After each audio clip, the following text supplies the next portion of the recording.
So now, you guys can think about this, but I'll tell you why I think the personality differences between men and women exist.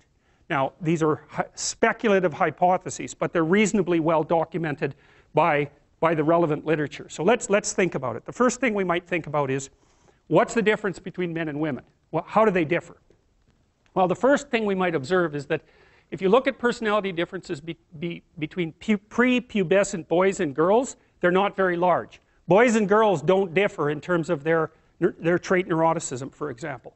What happens is that when puberty kicks in, women's trait neuroticism rises, and it stays higher than men for the rest of their life. And this is why you see this reflected in the different kinds of psychopathology that beset the two sexes. So men are overrepresented in alcoholism, drug abuse, antisocial personality, and a host of learning disorders, as well as attention deficit disorder.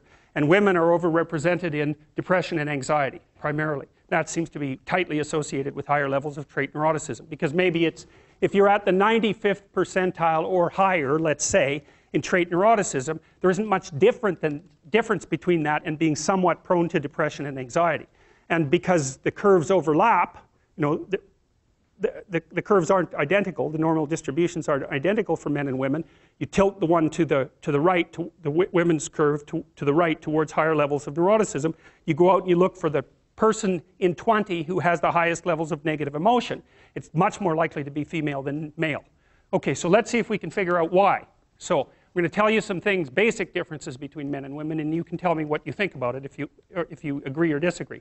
Okay, first, size differential emerges between men and women at puberty, right? Because boys and girls are roughly the same size and roughly the same strength, but men get bigger at puberty when the testosterone kicks in, and more importantly, not only do they get taller and heavier, but their upper body strength is much higher. And that's a real issue for combat, because human beings punch. There's other animals that do that. Kangaroos do that too, eh? So we're not the only people that punch, but we have clubs on the ends of our arms. And so that's how we defend ourselves. And so if you have a lot of upper body strength, especially across the shoulders, and you're heavier, then you can step into the punch and it's a lot more devastating.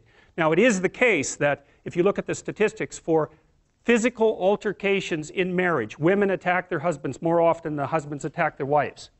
Well, you think, why is that? Well, let's assume that there isn't any reason other than both people in a relationship can get upset, and the women know that if they hit their husbands, nothing's really going to happen, right? Because if you're a woman about that high and your husband is, say, my height, unless you hit me with an object or something that's sharp, the probability that you're going to do me any serious damage is pretty low. You might hurt me, but if I do the reverse and hit you, and I really hit you, then I might kill you. And so the reason, at least one of the reasons why women can be more physically aggressive in minor ways in a relationship is because everyone knows, the wife and the husband equally, that the consequence of the physical aggression is much more limited. So men do more serious damage to women, but women are more aggressive in relationships. So that's interesting. So okay, so there's a body size difference that's important, a strength differential that's important.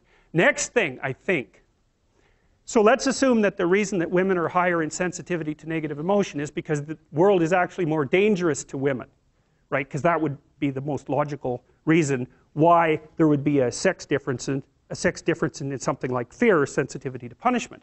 Well, first there's the danger of physical altercation. Second, there's the sexual danger. So women become sexually vulnerable at puberty. And why do I say vulnerable? Well, it's straightforward. It's because the cost of sex for women is way higher than it is for men. And it certainly has been throughout our evolutionary history. Because if a man has an unwanted sexual encounter, well, then he walks away and maybe he's persecuted by the state or prosecuted by the state for it. But if a woman has an unwanted, unwarranted, or incautious sexual encounter and she ends up pregnant, then, well, in traditional societies, you're just done.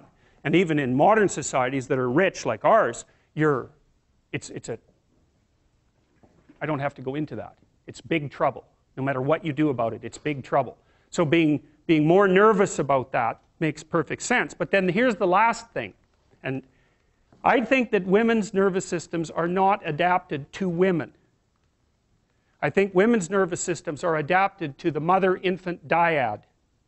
And because you are not the same creature when you have an infant. Not at all. You're way more vulnerable.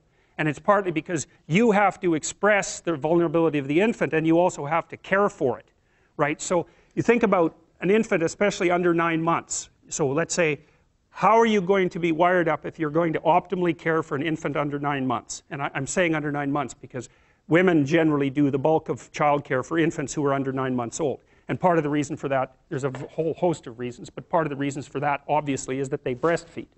But imagine what you need to be wired up biologically in order to care for an infant. First of all, they're very demanding, right?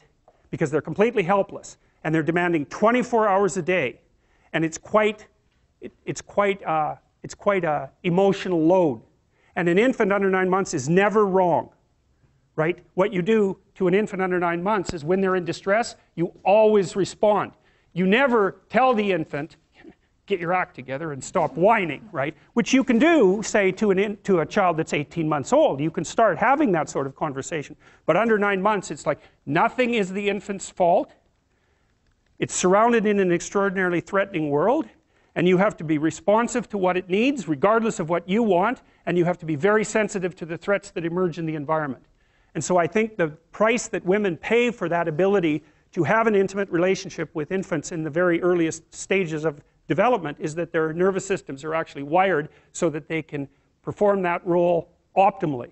And the disadvantage to that is that having a temperament like that doesn't work that well when you're dealing with adult men, especially when you're dealing with them in a business environment, because it's not the same thing. Not at all. It's a competitive environment. So, okay, so agreeable people are compassionate and polite. What are disagreeable people like?